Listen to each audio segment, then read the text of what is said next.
Hello friends, welcome to our YouTube channel the biker 360। और आज का वीडियो बहुत इंटरेस्टिंग होने वाला है फॉर द यंग राइडर्स। और मैं आज की वीडियो में अपने तीन राइडर्स कलीग्स के साथ बात करने वाला हूं और जो अपने लाइफ एक्सपीरियंस से शेयर करेंगे राइडिंग से रिलेटेड। तो मैं आपको उनसे इंट्रोड्यूस कराता हूं। तो सबसे पहले मिलवाता हूं आपको डॉक्टर से, doctor Vinod Verma ji. Hi sir. And यहाँ पे हैं दीपक जो कि इंडियन आर्मी से हैं, और यहाँ पे हैं आरजी। सो आरजी राहुल गुप्ता जो कि थंब रोडियो से जुड़े हुए हैं और इन्होंने कई राइड्स करी हुई हैं। सो सबसे पहले मैं दीपक से बात करता हूँ। दीपक ने लिम्का बुक ऑफ रिकॉर्ड्स में नाम दर्ज करा है। दीपक, जरा सा इस रिकॉर्ड्स के बारे में बताएंगे आप? ध्रुव, काफ़ी एडवेंचरस राइड्स किए हुए हैं हमने और इसके साथ भी किए हुए हैं। राइड्स तो बहुत जगह से की। एक सामने अपने एडवेंचर्स के साथ, पैशन के साथ, एक एडवेंचर के साथ करने का एक टारगेट मिला हुआ था। Since we are from the defence, तो हमें एक काइंड ऑफ टारगेट था कि हम एक ऐसा एडवेंचर एक्टिविटी करें जिसमें कुछ रिकॉर्डेबल हो कुछ। तो we got a task of 8 highest mountain passes, मैं टीम लीडर के साथ डिस्कस हुआ था। तो वेल प्रिपेयर्ड होके गए थे। ये दीपक, ये 8 हाईएस्ट मोटरेबल पासेस कौन कौन से हैं और कितने ड्यूरेशन में कवर करना था? इसके लिए कोई टाइम लिमिट नहीं था, क्योंकि इसमें से 4 या 5 पासेस में आज तक कोई गया ही नहीं था। मोटरेबल रोड ही नहीं है उसमें। इसमें इस टोटली और ग्लेशियर्स। सो टाइम लिमिट्स तो नहीं था, बस कुछ ऐसा क्रिएट करना था जिसमें like as you know as from the defence sides, तो नॉट जो टास्क कंप्लीट नहीं, उस टास्क को कंप्लीट करने के लिए जाने आते हैं। तो दीपक, kindly just tell us about that mountain ranges and क्या difficulties faced with during that achieving that target? Well, we have prepared for the ride, but we don't know the way कि हमें रास्ते में किस टाइप की difficulties आएंगी, but still we are on that way। पर कुछ दूर तक तो रास्ते मिले हमें, कुछ दूर तक ऑफ रोडिंग, बिल्कुल ही off roading milli.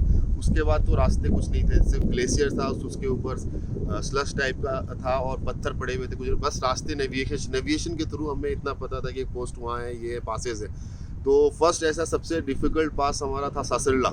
Okay. It is near about more than 17,900 something. I'm not sure with the right now with the height. It is on the record. So Saser La, it's बिल्कुल ही कुछ रोड नहीं था, कुछ नहीं था वहाँ पे। कुछ दूर तक BROs के बंदे काम कर रहे थे, नया टाइप का रोड बना रहे थे, सिंस वो चाइना के काफ़ी पास है ये रोड।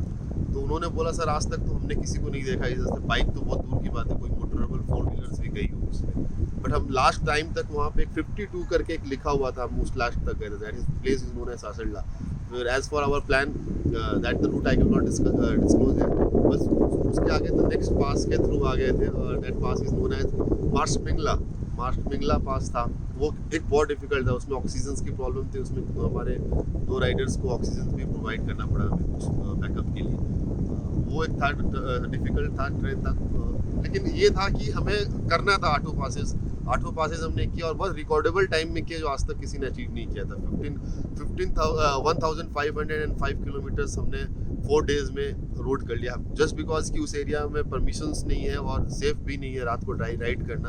अदरवाइज हम उसको और भी जल्दी कवर करने का ट्राई करते हैं। And the best part is without any casualties, without any problems we have achieved on the time. Okay, so अब मैं दीपक के बाद डॉक्टर साहब से आता हूँ। डॉक्टर साहब, थोड़ा सा आप अपने राइड एक्सपीरियंसेस के बारे में बताइए। जो ये वीडियो देख रहे हैं, कौन कौन सी राइड आपने करी हैं और किस टाइप के चैलेंजेस फेस करने पड़ते हैं? सर, मुझे बहुत ज़्यादा टाइम नहीं हुआ है राइड करते हुए। मैंने तो अभी लद्दाख किया है, और आपका हुंदर तक हम लोग पैंगोंग लेक गए हैं, उधर स्पीति, काजा एंड इधर जयपुर, अजमेर, ये सब हमने किया हुआ है। और ऑफ कोर्स उत्तराखंड पूरा लगभग हम लोगों ने कवर कर लिया है। तो मोस्ट फेवरेट मेरी जो राइड है वो लद्दाख की है, जो हम लोगों ने किया था। उसमें चैलेंजेस भी बहुत आए जो हम लोगों ने फेस किए, और हमें पता चला कि अकेले रह के या राइड करके कैसे हम लोग उसको फेस करते हैं और कैसे हम दूसरे के लिए एग्जाम्पल देते हैं। ओके, नेक्स्ट क्वेश्चन के लिए मैं आरजी के पास आता हूँ। RG, share your experiences about the ride. आपने कौन कौन सी राइड करी हैं? Dhruv, thank you for asking this question. Basically rides तो काफ़ी हुई हैं, शॉर्ट भी हुई हैं, लॉन्ग राइड्स भी हुई हैं, but out of that 2 rides ऐसे हैं जो मेमोरेबल रही हैं और काफ़ी अच्छी रही हैं। As you mention earlier, international ride, तो इंटरनेशनल राइड में एक नेपाली है बिकॉज आउटसाइड इंडिया थी, so we consider as a international, although वो पार्ट ऑफ द इंडिया हम कह सकते हैं। सेकेंड थी रन ऑफ कच्छ, जो नेपाल राइड की अगर बात करूँ तो काफ़ी ज़्यादा चैलेंजेस थे from the off roading perspective. Around 180 to 200 kilometers totally off roading था। कहा भी ये जाता है कि it is almost 5 to 7 times harder than Ladakh. तो एक बार अगर आप नेपाल अचीव कर लेते हैं तो आपका कॉन्फिडेंस लेवल काफ़ी बिल्डअप हो जाता है। तो नेपाल में कोई पर्टिकुलर प्लेसेस बता सकते हैं कहाँ कहाँ पे आपने राइड किया? एक तो हम लोग बुटवल से एंटर किए थे, नेपाल जो बॉर्डर है। बुटवल से जाने के बाद हम लोग गए थे जॉनसन एयरपोर्ट, और जॉनसन एयरपोर्ट के बाद हम लोग गए थे आपके मुक्तिनाथ। इसमें एक चीज़ का है, सॉरी, मुक्तेश्वर टेम्पल। इसके अंदर एक चीज़ ध्यान देने वाली ये है कि आप जैसे जॉनसन एयरपोर्ट के थोड़ा सा पहले होते हैं, वहाँ पे आपका GPS कनेक्शन टोटली ख़त्म हो जाता है। आपको वहाँ पे जो लोकल्स हैं उन्हीं से बात कर करके रास्ता देखना पड़ता है, या आप पहले गए हों। तो इस चीज़ का बहुत ध्यान रखें। नाइट राइड वहाँ पे बिल्कुल भी ना करें, बिकॉज GPS चल नहीं रहा है, लोकेशंस है नहीं, ऑक्सीजन की सप्लाई कम है। जब आप टॉप हाइट पे पहुँचते हैं तो वहाँ पे आपकी बाइक से फ्यूल भी बर्न होने बहुत स्लो जाते हैं because of the less oxygen supply. ये तो हो गया एक चैलेंज। सेकेंड हो गया run of Kutch. Run of Kutch के लिए अगर बताया जाए तो run of Kutch is basically of your endurance ride, कि आपको सिंगल डे के अंदर 700-800 किलोमीटर्स कवर करने हैं। सेकेंड डे में हम लोग लुडिया गांव पहुँचे, which is almost the last village at the India Pakistan border. उसके बाद हम लोग अपने आप BSF की permission, with the permission of the BSF, thanks to BSF, हम लोग outer border post Dharamshala and after that एक और बॉर्डर पोस्ट है, वहाँ पे हम लोग गए थे। एंड वहाँ पे उन्होंने काफ़ी अच्छा ब्रीफ करा। इंटरनेशनल बॉर्डर पे जाके एक जो पेट्रोलिज्म फीलिंग आती है, वो काफ़ी अच्छी फीलिंग आई है, और वो आनी भी चाहिए। तो यही एक्सपीरियंस है कि आप हमेशा कभी भी लॉन्ग राइड करें तो पहले अपने शॉर्ट राइड से, और प्लस अपनी एंडोरेंस बढ़ाइए। दिल्ली वालों के लिए कहूँगा, अगर आपको अपनी एंडोरेंस बढ़ानी है तो एक GTR करके होता है, गोल्डन ट्राइंगल, दिल्ली जयपुर, जयपुर आगरा दिल्ली, उसको सेम डे के अंदर कॉन्कर करें। धीरे धीरे आपका एंडोरेंस बढ़ेगा और आप इन राइड्स को बहुत इजीली अचीव करने के लिए करीब पहुंचेंगे। Thank you very much. Okay, let's go to Deepak. Deepak, इस रिकॉर्ड के बाद कोई और रिकॉर्ड सेट करने का सोचा आपने? ऐसी कोई और ड्रीम राइड जो आपके मन में हो? Since our job is very adventurous and it is full of adventures, but अपने पैशंस के ऊपर कोई अगर एडवेंचर हो और उसे करने का मौका मिले, उसमें वो भी मेरी बाइकिंग या राइडिंग का, तो क्यों नहीं करना है। कई सारे सेट्स हैं, बट अच्छा, राइडिंग के अलावा और कौन सा एडवेंचरस स्पोर्ट्स अभी आपने किया है और आप एंजॉय कर रहे हैं? मैं एज अ डाइव मास्टर हूँ इन द कॉम्बैट डाइविंग। मैंने काफ़ी डेप्थ सी में किया, and in the place somewhere in Andaman, I don't know say the name, हमने डाइविंग कोर्सेज के डाइविंग किए, एंड काफ़ी एक्सपीरियंस एडवेंचरस है वो भी। एक डीप ड्राइव करना और रिकवरी करना, रेस्क्यू करना किसी को अंडर द सी, एक बहुत बड़ा चैलेंजिंग होता है। तो एडवेंचर एक्टिविटीज कोई भी हो, I am first to attend that. Rahul, अब आप ग्रुप राइड करना पसंद करते हैं solo ride? Generally group and solo के बीच का डिफरेंस अगर आप बताएं तो ज़्यादा कौन सी राइड ज़्यादा इंटरेस्टिंग होती है और कौन सा बेटर होता है? बेसिकली देखा जाए, ग्रुप राइड और solo ride totally different aspects हैं। मैं प्रेफर करता हूँ group ride because of my nature, कि लोगों से घुल मिल के रहना, उनके साथ चलना। बट लॉन्ग डेस्टिनेशन राइड पे 5 to 7 राइडर्स से ज़्यादा नहीं हो, ये भी मैं सजेस्ट करता हूँ, क्योंकि इतने ब्रेकडाउन के चांसेस आपके बढ़ जाते हैं, उतना टाइम लगता हो जाता है, और आपके वो दिक्कत होने के चांसेस हो जाते हैं। और बाकी सोलो राइड का अपना ही मज़ा है कि आपको आगे पीछे देखना, बट मैं कभी सजेस्ट नहीं करूँगा कि आप सोलो राइड जाएँ। सोलो राइड पे भी जाते हैं, एटलीस्ट एक पार्टनर साथ में लेके चले, क्योंकि एक से भले दो, ये कहावत है, और ये बिल्कुल सही कहावत है। सर, मैं आपके पास आना चाहूँगा और आपसे जानना चाहूँगा कि आपने राइडिंग किस स्टेज पे किया, एंड क्या राइडिंग अर्ली स्टेज पे करना ज़्यादा बेटर होता है? जब लोग कहते हैं कि यंग एज होता है आप राइडिंग अच्छे से कर सकते हैं, या लेटर स्टेज पे आपने स्टार्ट किया तो सेम पैशन एंजॉय किया राइडिंग करते हुए? हाँ बिल्कुल, अगर अर्ली एज में हम इसको शुरू करते हैं तो एक परिपक्वता आ जाती है किसी हद तक।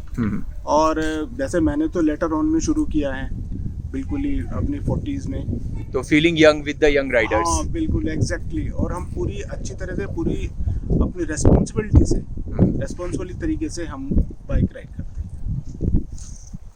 दीपक, आपने ईस्टर्न इंडिया की राइड्स भी करी है, आई मीन नॉर्थ ईस्ट की राइड्स करी हैं, ठीक है? So tell about something about that. Differences हैं इधर। I mean, you have ridden in the like Ladakh area also, ठीक है, हाईएस्ट माउंटेन पासेस भी कवर करे हैं आपने, और नॉर्थ ईस्ट में भी राइड्स करी हैं. So just tell about the differences between north east and north India. The main factor is the climate as well as the road and the so roads कहाँ की अच्छी थी? माउंटेन्स में road कोई अच्छी नहीं बोल सकता. अच्छी रोड मैं मतलब जिस रोड को मैंने कवर किया उसमें रोड नहीं होता, नो रोड्स वाली कहानी होती है. कुछ कुछ रोड्स होते हैं जहाँ पे नॉर्मल सभी के लिए अलाउ होता है, लेकिन वैसा कोई रोड्स कोई स्पेशली कोई बोल के नहीं है. कंपैरिजन करे तो नो डाउट कि towards the Ladakh regions and all this things they have very well prepared road.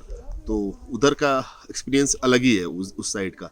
And rest of the north east उस साइड में अगर मैं बताऊँ तो that the Tawang and all this area road तो बहुत वेल प्रिपेयर्ड नहीं है, और जो इंटरनल है उसमें, लेकिन एक एक्सपीरियंस मिलता है माउंटेन राइडिंग का. अगर एक्सपीरियंस आपके पास है और अच्छे से अगर करते हैं, और सबसे इंपॉर्टेंट है the rules and regulations and the disciplines को फॉलो करके रोड पे चलते हैं माउंटेन राइड्स में. दीपक, मेरा नेक्स्ट क्वेश्चन है कि यंग राइडर्स के लिए ना आप क्या सजेस्ट करते हैं, जो आई मीन अर्ली स्टेज पे स्टार्ट करते हैं riding as a passion, enjoy करते हैं, एंड उनके लिए क्या सजेस्ट करते हैं कि एक मैच्योर राइडर में और ये यंग राइडर्स हैं, आई मीन आपने ग्रुप में दोनों तरह के राइडर्स देखे हैं, ठीक है, उनके लिए क्या सजेस्ट करते हैं जो ग्रुप में यंग राइडर्स आते हैं?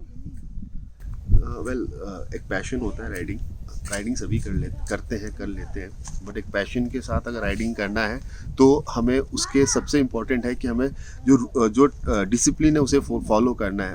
And what are the rules you have to follow? Yes, the सबसे बेस्ट रूल है कि be physical fit, be good, be friendly with your bike, and be discipline on the road.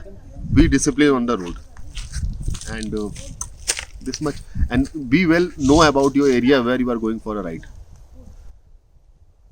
Same question मैं राहुल को toss करना चाहूँगा. Young riders के लिए राहुल आप क्या कहना चाहेंगे? यंग राइडर्स के लिए यही कहना चाहेंगे कि इन्वेस्ट ऑन योर गियर्स. बाकी सब चीज़ें आपकी कॉस्मेटिक्स बाइक्स पे आप जितनी भी मॉडिफिकेशन करवा लो वो सेकेंडरी है, but first of all invest. I am using the word invest because investment ये आपकी तो ज़िंदगी बचा सकता है. तो गियर्स पे ज़रूर करें, बाकी सब चीज़ों पे अपने अगर कटिंग कर सकते हैं कॉस्ट कटिंग कर लीजिए. अच्छा गाइज, मेरा एक और क्वेश्चन है कि आप लोग अपने हेक्टिक शेड्यूल से टाइम कैसे निकालते हैं? सबसे पहले डॉक्टर साहब, आप तो मतलब पेशेंट्स की लाइन लगी रहती है, उसके बावजूद भी आप राइड्स के लिए कैसे टाइम निकालते हैं? सर ये बड़ा मुश्किल है टाइम निकाल पाना, लेकिन पैशन कम्स फर्स्ट. तो उसके लिए टाइम निकालना होता है, अपनी ज़िंदगी जीनी होती है, और ये एक अलग ही तरह का एन्जॉयमेंट है जिसे हम जीते हैं. Deepak, what would you like to say about it? Hello, देखिए अपना प्रोफेशनल लाइफ और उसमें सभी इंसान सभी रिस्पॉन्सिबिलिटीज के साथ बिजी है, लेकिन जो पैशन के साथ जीता है और पैशन के लिए जीता है अपने, उसके लिए तो टाइम निकालना कोई बड़ी बात नहीं. 24 आवर्स सबको मिलते हैं, हमें भी मिले हुए हैं, हमें उसी में से टाइम निकालना है. राहुल, लास्ट से आप क्या कहना चाहते हैं? मैं ये what the message you want to give to the young Riders?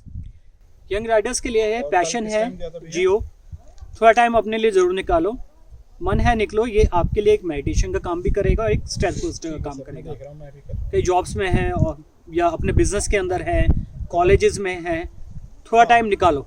ये आपका एक स्ट्रेस बस्टर है. जिंदगी में सबके लिए टाइम देते हो, देना भी चाहिए, कोई बात नहीं, बट अगर कुछ टाइम अपने लिए ज़रूर दो. बस मैं यही कहना चाहूँगा. तो गाइज, यंग राइडर्स के लिए यही मैसेज है हमारे एक्सपीरियंस राइडर से कि अपने गियर्स पर इन्वेस्ट करें और अपने पैशन को फॉलो करें, बट विद रिस्पॉन्सिबिलिटी. हाँ, ठान लो तो कुछ भी हो सकता है. हम ये कहते हैं कि हमारे पास टाइम नहीं है, बट गाइस टाइम निकालना पड़ता है अपने पैशन को फॉलो करने के लिए.